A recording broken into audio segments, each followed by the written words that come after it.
Mapagpalang araw po sa ating lahat. Kamusta po ang bawat isa? Narito po muli tayo sa ating intercessory prayer na kung saan lahat ng mga memory verse na inyo pong memorize everyday, yun po ay isa-isa natin na itatopic natin sa araw-araw. So, maiiba po ang ating intercessory prayer. So, ang pinaka-verse po sa umagang ito is from the book of John, chapter 10, verse 10. It says, "The thief does not come except to steal, to kill, and to destroy. I have come that they may have life, and that they may have it more abundantly." Ito po ay from New King James Version. So, dito po ini-emphasize ng Panginoon na hindi siya nagkatawang tao na para lang sa wala. Amen? So, siya po ay bumaba dahil He wants us to give us a life that is worth living for, a life with a purpose, and a life that honors the Lord. So, hindi lang honors the Lord, but truly worship the Lord in spirit and in truth. At sa buhay na yan, ang sabi ng Lord, that they may have it more abundantly. So mga kapatid, there's no reason for us to be poor in the spirit. There's no reason for us to be yung magre-reason tayo sa bawat sitwasyon natin. So sabi nga, ang tao na hindi talaga walking in the grace of God will always reason sa kanyang sitwasyon sa araw-araw. So, purihin ang Lord. Ang sabi niya dito sa unang sentence ng verse, "The thief does not come except to steal." So, una, kapatid, i-picture out natin yung buhay natin from the past. Tayo po ay nasa pattern ng kamunduhan. Since nasa pattern tayo ng kamunduhan, wala pong nakikialam sa atin. Amen? So, kahit anong gawin natin ay ginagawa natin. For example, yung pwede tayo na easy go lucky lang. Pwede tayo na kukuha ng, alam mo yung sa araw-araw natin ay yung pamumuhay natin sa araw-araw ay kinukuha natin sa mga iba-ibang pattern ng, alam mo yung principles ng buhay. So, marami tayong mga natutunan ng mga quotation sa buhay na kung saan hindi siya nakabase sa Bible. So, marahil sabihin natin na even doon sa the way tayo magsalita, pattern of this world, ang daming mga Latino. Tas kung mag-isip tayo sa kapwa, yung mapanghusga. Amen? So, yun po yung pattern natin before. Dahil nga, nandoon tayo, yung liwanag at yung katotohanan ay hindi pa natin alam. Pero, since nandito na tayo sa kalooban ng Panginoon, since nandito na tayo sa presensya lagi ng Panginoon, naiba po tayo. Unti-unti po tayo na binabago ng Lord. Ang Holy Spirit na siyang nag-guide sa atin into all truth ay nandyan siya upang to stand in the gap doon sa mga pangangailangan ng anak ng Lord. Sabi nga sa Old Testament, binabaraso nila, So, ang hirap na makasunod doon sa panawagan ng Panginoon. But by this generation, itong time natin is that we must all be walking in the grace of God. Amen po? So, yun po ang kaibahan. Kaya praise the Lord dahil tayo po ay binigyan ng Panginoon ng sobrang pagmamahal na ayaw niya tayo na maghirap, kapatid. Truly na yung sa pagsunod mo, nandoon yung desisyon mo. Nandoon yung hinahanap ng Lord, yung katatagan ng iyong kalooban. But then as you started to step out, na gusto mo na sundan talaga ang kalooban ng Lord, He is with you. Sasamahan ka niya talaga. Hindi pwede na kasi sabi nga, wala tayong nagagawa na, hindi natin nagagawa ang mga bagay except na kailangan kasama natin ang Lord. Amen? Sabi nga, simula na tinanggap natin ang Panginoong Hesus, ang lahat ng mga ginagawa natin ay ano na sa Lord. Talagang minamanmanan niya na tayo. Isipin mo kapatid, we are the apple of His eye. Nakatutok siya sa atin. Kung yan po ang anuhin natin na ayaw ng Lord na manakaw yung kung ano mang binigay niya sa atin. Ayaw ng Lord na mamatay kung ano mang ilaw na binigay niya sa atin. Ayaw niya na masira tayo, ang kabuuan natin. Kaya kung sa umagang ito, nagiging pa rin tayo mapagmataas. Mapagmataas, paano ba natin nalalaman na tayo ay mapagmataas? Kapatid, in everything that we do, we always reason. Ibig sabihin, naging legalism tayo. Ibig sabihin na lahat na lang ng gagawin ay we find reason. We search for validity of man. Tama po ba yon? Sa grace ng Lord, hindi tayo karapat-dapat pero binigyan tayo ng karapatan. We are not worthy, but how kapatid na you always question. Paano kapatid na ang sitwasyon mo ngayon ay itinatanong mo sa Lord? Hindi mo ba kaya na mahalin ang Lord despite na ganyan ang sitwasyon mo? Dahil tinitignan niya ang puso mo. Kapatid, ang sabi ng Lord dito, the Lord cannot lie in His word. Amen? Sabi niya dito, bumaba ako. I have come that they may have life. At ang life na yan ay kasiyasiya. Ang life na yan ay puno ng pagmamahal. How come that you will hate? How come? Ang life na yan ay binigay ng Lord kung ano si Lord. Ang life na yan ay mapagkumbaba. Pero how come that you cannot still bend on your knees, pray to Him and talk to Him every day? Especially in the hours wherein wala kang ginagawa. Kapatid, nais ko po na itaas ang Lord sa mga oras na ito. Kung sa tingin mo ay kung sa tingin mo na lahat ng mga nararanasan mo, yung pagpapala man yan o pagpapalo ay talagang hinahanapan mo ng reason na sasabihin mo, bakit naman ganito ang nangyari, Lord? Na wala naman akong ginawang masama. Bakit naman ganito ang nangyari, Lord? Na wala naman akong inapakan na tao. Bakit naman ganito ang nangyari, Lord? Na nandyan naman ako. Tumutugon naman ako sa panawagan mo. Kapatid, huwag po natin ilagay sa box ang Lord. Dahil yung standard mo, hindi po yan ang standard ng Panginoon. Lagi po natin tandaan, kung merong mga bagay na pinaparanas ang Lord sa atin, is that i-yield. The more we will yield to the work of the Holy Spirit. Because, ibig sabihin, there is more. There is more. Hindi pa pwedeng tanong na natin, Lord, ano pa ba yung nais ko na ano mo sa Lord, kung ano pa yung pagkukulang ko, ano pa yung mga bagay na hindi ko pa na-submit sa iyo, Lord, ano pa yung mga bagay. Hindi pa pwedeng ganun ang instead na tayo ay magtanong the opposite.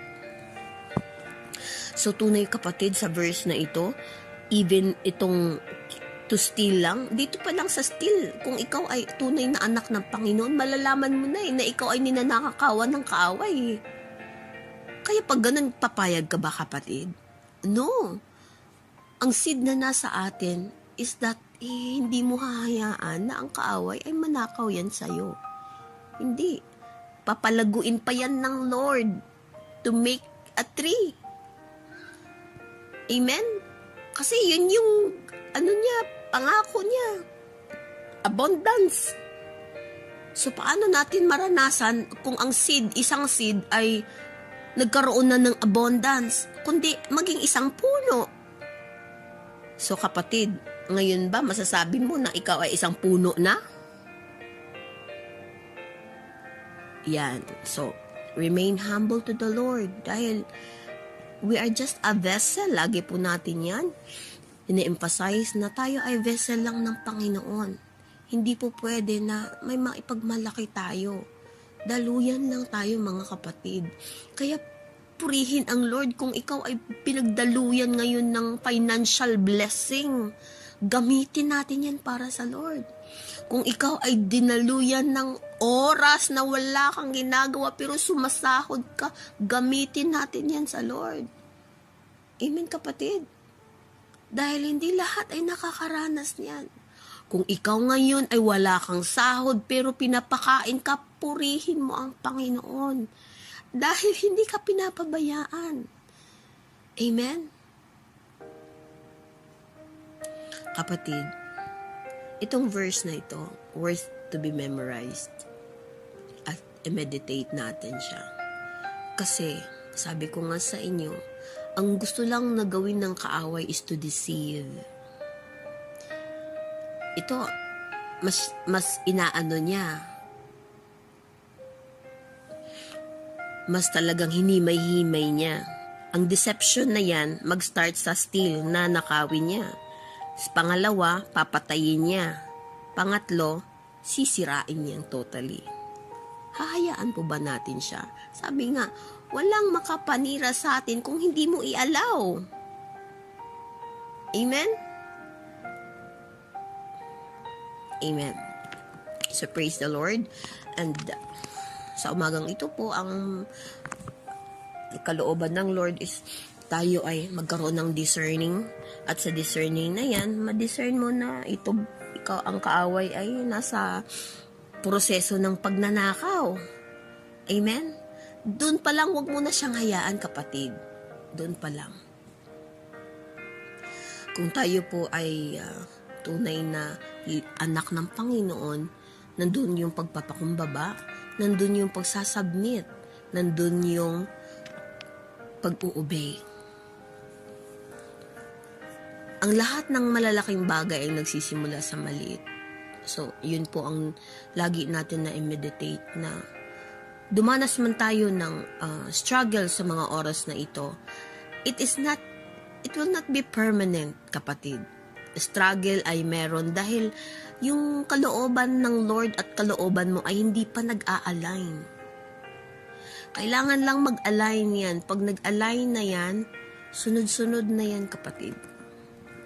Hindi lang ikaw ang pagpalain ng Panginoon, maging ang iyong pamilya, mga anak, sunod-sunod na yan. At eventually, ikaw ay nakafocus na doon sa kung anong pinapagawa ng Panginoon. Hallelujah! Amen. So, napakabuti ng Lord. Isang papuri po sa Kanya. Isang palakpak. Malakas na palakpak po para sa Kanya. Amen. Hallelujah. Hallelujah. Sa umagang ito, nais po natin na ipapanalangin kung ang bawat isa. Hallelujah. So, tayo po ay dadako na sa ating panalangin. Hallelujah. Almighty Father, maraming salamat, Panginoon, sa mensahe mo, Panginoon. Lord, sa maiksing exhortation, Panginoon, tunay o Diyos, hindi mo pinagkulang ang bawat isa, Lord. Hallelujah.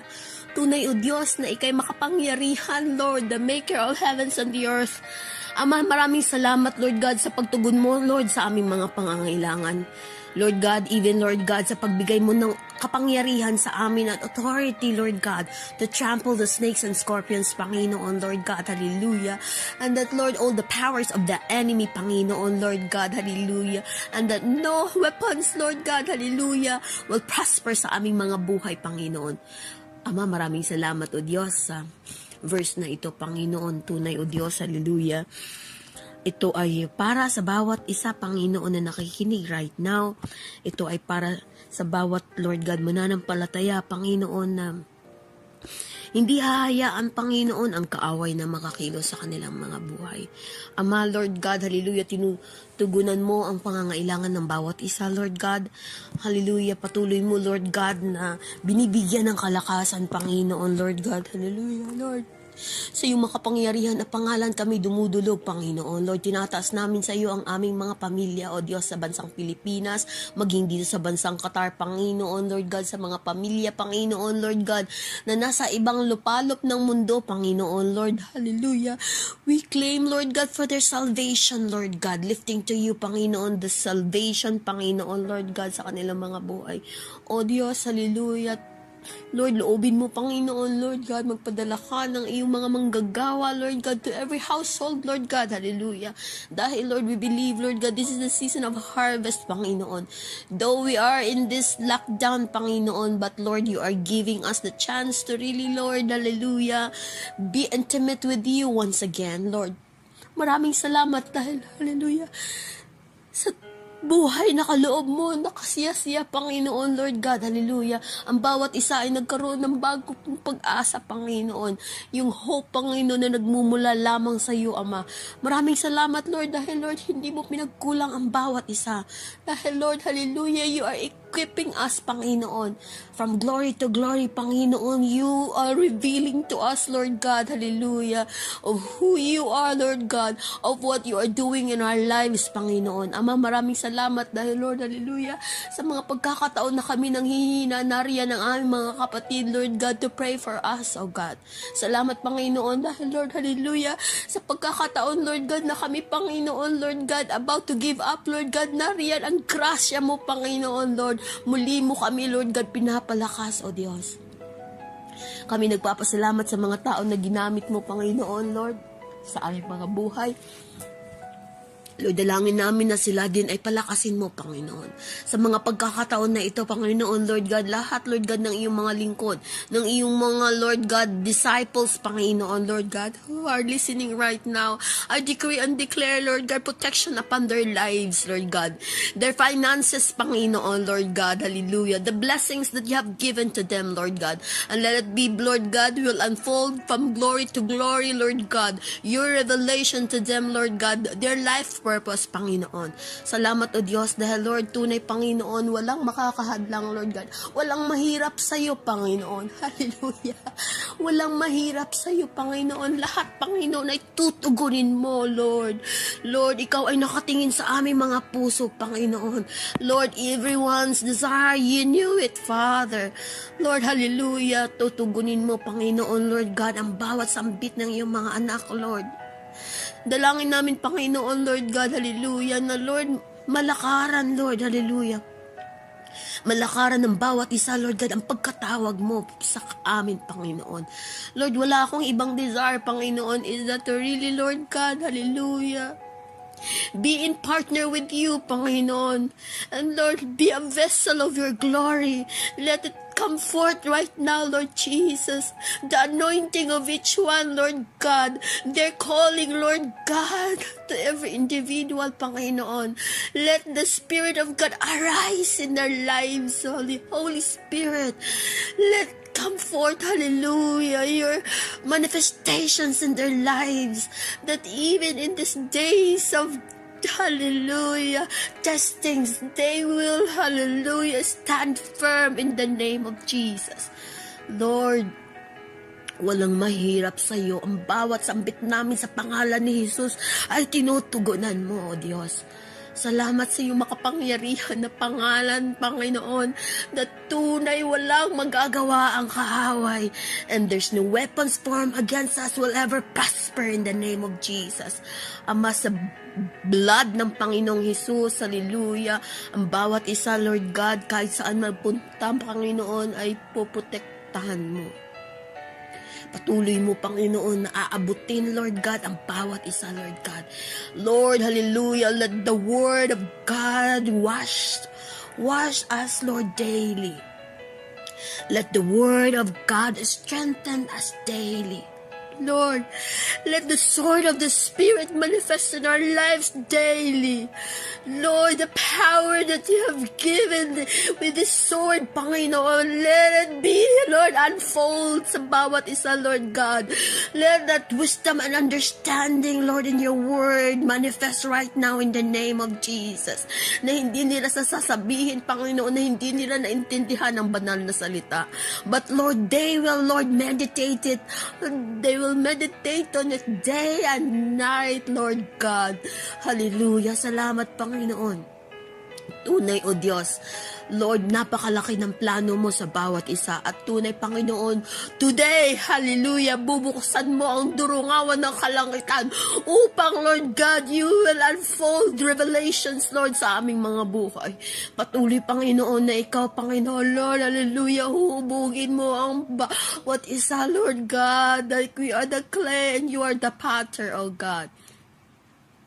Walang imposible sa lahat, Lord God, ng aming hihilingin, Lord God, dahil, Lord, you are the, hallelujah, Alpha and the Omega, the beginning and the end, who will fulfill, Lord God, from glory to glory, the calling of our lives, Lord, the pattern that you have, the blueprint, Lord, that you have of our lives, Lord. Salamat, Panginoon. Tunay, O Diyos, no, hallelujah, no thief will ever prosper sa aming mga buhay. Walang tangka ng kaaway, Lord God, na pagpatay ang mananaig. At yung pagsira ng aming buhay, wala, Lord God, magagawa ang kaaway dahil we are covered by the precious blood of the Lamb. And I bind every work of the enemies in the name of Jesus. Lord, sa harapan mo, Panginoon, hallelujah, narito ang iyong mga anak, Panginoon. Loobin mo, Panginoon, Lord God, hallelujah, sa oras na ito, hallelujah. Patuloy kang banal, Lord God, hallelujah, ng banal na Espiritu, Lord God, ang maggabay sa amin, magturo sa amin, Lord God, at mag-comfort sa aming mga pangangailangan, Lord. Physical at spiritual man. Salamat, Panginoon, let that love of Christ overflow right now sa aming mga buhay. Na Lord, hallelujah, it will cover multitude of sin, Father. O Diyos, sa panalangin na ito, Panginoon, Lord God, we release, Lord God, everything, every baggages, Lord God, na dala-dala ng bawat isa. We lift them up to you, Lord.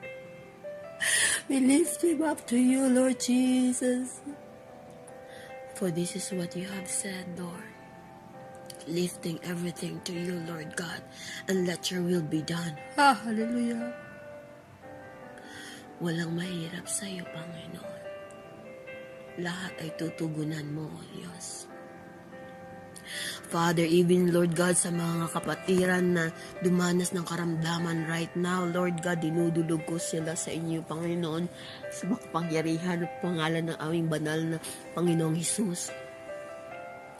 Lord, kami ay tinubos mo na, at sa pagtubos mo sa amin, kasama, Lord, sa divine exchange na nagaganap, Panginoon, ang kalakasang espiritual, Lord.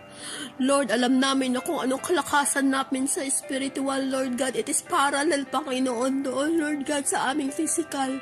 And right now, I decree, Lord God, hallelujah, let there be longevity of life in the name of Jesus.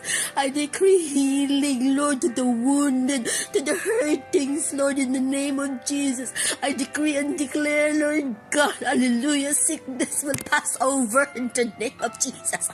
Rubakatastarahastarahasta, libiyakatutarasakatarasa, libiyakantakulayakatarasante, libiyakantulayakatulayakante, libiyakatarastarabayaka. Hallelujah. Yes, Lord, let that manifestations come forth right now in the name of Jesus. For I believe no barriers, Panginoon, in the Spirit. Barasik kita hadarahaste, livia katulubalaya kantaраstarakante, rivia kotalabeyaka. Raise up your arms, hallelujah, rastia katalastina bakotalayakanda, livia katutulubarakatatarastariyakante, rivia katuloyakanta labarakastarhabakasta, barakatiyakotorabakutalabayaka. Lahat ng mga nagtaas ng kamay, hallelujah. Receive it in your spirit by faith right now. The unfolding, brais, tirabokwa, rastravokwa, healing power of Jesus Christ in the name of the Father and of the Son and of the Holy Spirit. Amen and amen. All glory to your name, Father. Maraming salamat, Ama. Tunay, O Diyos, sa kami, Panginoon, ay Lord will be living a life in abundance, in spirit and in the natural. Through our faithful obedience and submission unto the work of the Holy Spirit in our lives. All glory to you, majesty belongs to you alone, Father. In Jesus' name we pray. Amen and amen and amen. Mapagpalang umaga po sa bawat isa. Go in peace.